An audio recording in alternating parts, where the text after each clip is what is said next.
Mga anak, tabang mo sa gimbuhaton sa panimalay.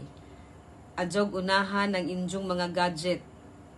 Kung musugo la ba siguro injong mga ginikanan mo, ingon dadyon mo. Unja na kay hapit na, time sa kadiyot, daghan mo rason. Ayaw sila pakonsumisyon na o pagaan na ang ilang kinabuhi, kay daghan na silang problema ang giatubang. Basin badya nga sinanay musugo, si mama musugo, pero sa ilang sugo sila pod ang mubuhat. Wa na pod mo mamaoan ang bahina. Ang mga ginikanan mo sabot na sa mga anak kung gikapoy ta sa eskwelahan, apan di sa tanang oras ka gikapoy, di sa tanang oras pug ka giadyo-adyog sugo. Ang matag anak, di ba naman tay assignment sa atong bahay, ato nang buhaton aron ang atong ginikanan malipay. Bisan laman sa ginagmay ninyong pagtabang. Inigabot gikan sa eskwelahan, kung wapay dinungag, magdungag ta. Di kay igo na lang tang mukaon.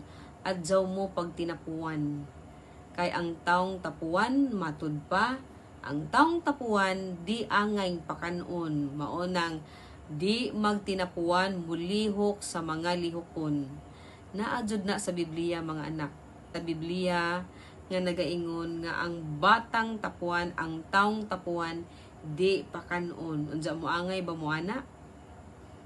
Mo nang adjaw paantusa og sugo ang injong ginikanan. Kaluy-a sila tungod kay ang ginikanan ang pinakatamis nga injong barkada, pinakatamis nga injong friend. Ug adjaw sila pakonsumisyon na.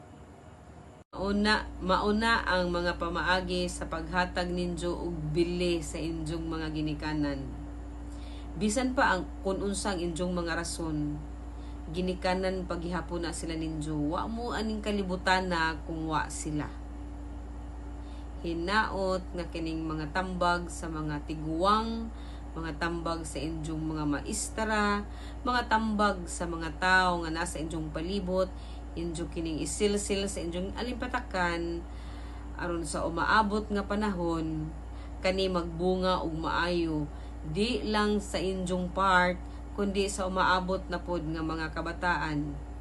Kay again, paningkamuti sa injong kaugalingon nga di mo makapasakit sa injong ginikanan, injo silang alimahan, amumahon ug tumanon ang ilang mga sugo nganha ninyo.